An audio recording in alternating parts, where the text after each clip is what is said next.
Hi everyone, today we will talk about how to fix or how to solve group messaging on iPhone. To know how to fix or how to solve group messaging on iPhone, you should just go to settings like this. We will click. After that, in this page, you will go to apps, default apps, app settings.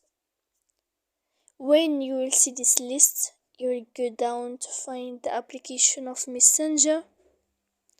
Then in this page you will go to click for stop. After that you will enter to storage.